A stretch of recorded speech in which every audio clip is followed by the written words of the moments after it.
तो लोग इस बात का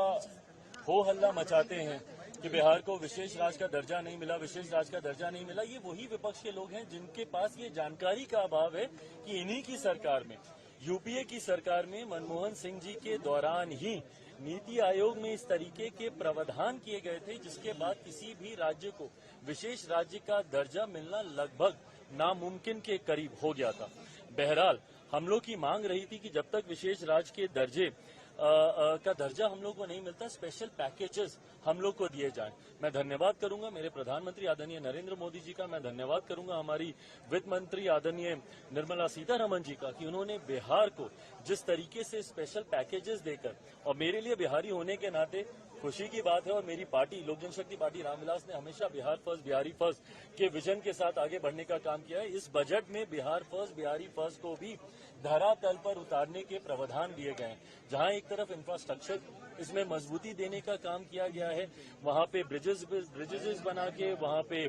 क्या कहते हैं मेडिकल कॉलेजेस की बात हो, वहां पे एयरपोर्ट्स की बात हो, तो जहां एक तरफ बिहार के इंफ्रास्ट्रक्चर को मजबूत किया गया है, वहीं वहां की अर्थव्यवस्था को मजबूत देने के लिए वहां पे अलग अलग राज्यों में गया हो, राजगीर हो, अलग अलग राज्यों में जिस तरीके से टूरिज्म को भी वहां पे बढ़ावा देने के लिए प्रावधान किए गए हैं, जिस तरीके से बाढ़ की एक बहुत बड़ी समस्या जिससे हम लोग हमेशा दशकों से हम लोग परेशान रहे हैं, उसके भी समाधान का जिक्र इस बजट में किया गया है। तो मैं मानता हूं बिहारियों के लिए ये बहुत खुशी की बात है और पूरी बिहार की जनता प्रधानमंत्री जी का धन्यवाद करेगी। बट ओवरऑल भी अगर इस बजट को देखा जाए तो पूरी तरीके से समावेशी बजट है। पिछले 10 सालों में भारत की अर्थव्यवस्था, एक मजबूत अर्थव्यवस्था का लाभ हमारे समाज के हर वर्ग को मिले, युवाओं को मिले, महिलाओं को मिले, किसानों को मिले, मध्य वर्ग के लोगों को मिले, इस बात का ध्यान भी इस बजट में रखा गया है। मैं मानता हूं कि एक बजट ऐसा बजट जो युवाओं से जुड़ी सबसे बड़ी समस्या बेरोजगारी का भी जिक्र करता है।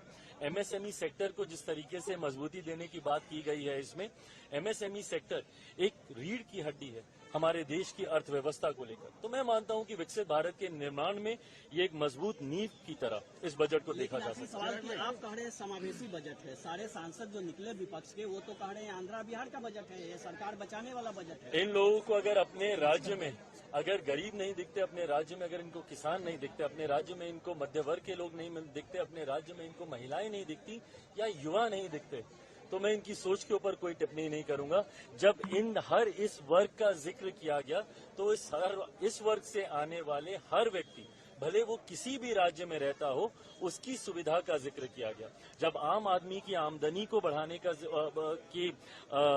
बचाव को जो वो बचत करता है उसको बढ़ाने का जिक्र किया, तो ये हर राज्य के व्यक्ति का जिक्र किया गया। पर अगर इसमें उनको उनके राज्य का जिक्र नहीं दिखता तो ये उनकी सोच हो सकती है।